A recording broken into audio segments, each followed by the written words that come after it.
25 मार्च 2020 में हमारे यहाँ संपूर्ण लॉकडाउन लगा दिया गया था।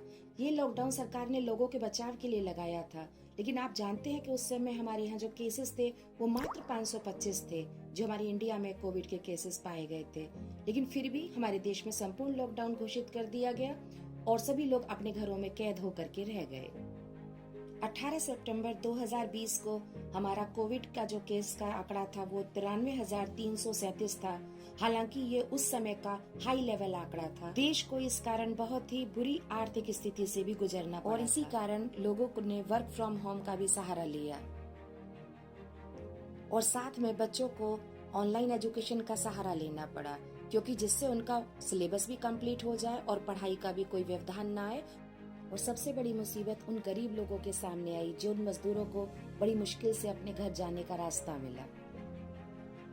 इस मुसीबत भरी जिंदगी में भी अगर काम आए तो मसीहा बनकर आने वाले वो डॉक्टर्स ही थे, जिन्होंने अपनी जिंदगी की परवाह न करके न जाने कितने लोगों की जिंदगियों को बचाया और लगातार उनका ध्यान रखा और उनकी सेवा। कोविड टेस्ट किए गए और साथ ही साथ लोगों में इसके प्रति अवेयरनेस भी खाली थी, सुनसान पड़ी थी और लोगों में एक डर था कि न जाने अब क्या होगा, लेकिन कहीं न कहीं एक उम्मीद थी कि अब सब कुछ ठीक हो जाएगा। पर अभी बस इतना ही काफी नहीं था।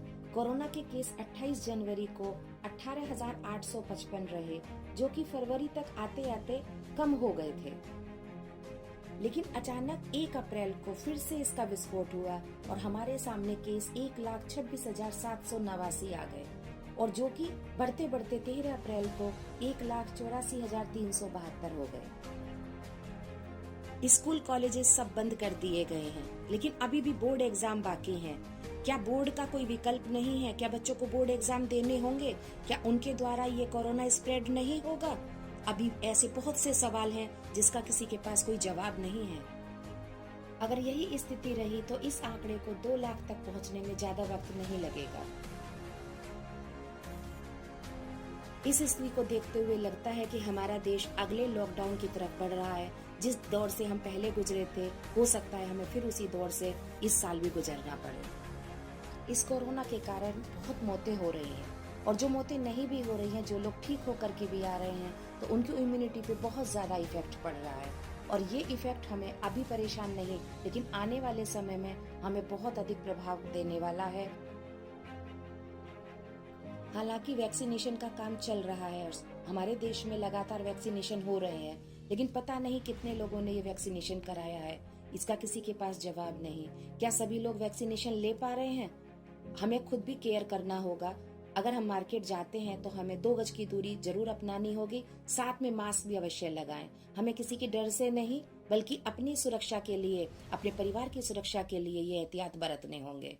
घर से बाहर ज्यादा से ज्यादा ना निकलें, कोशिश करें घर के अंदर ही रहें। अपनी सुरक्षा है तो अपना सब कुछ अच्छा है।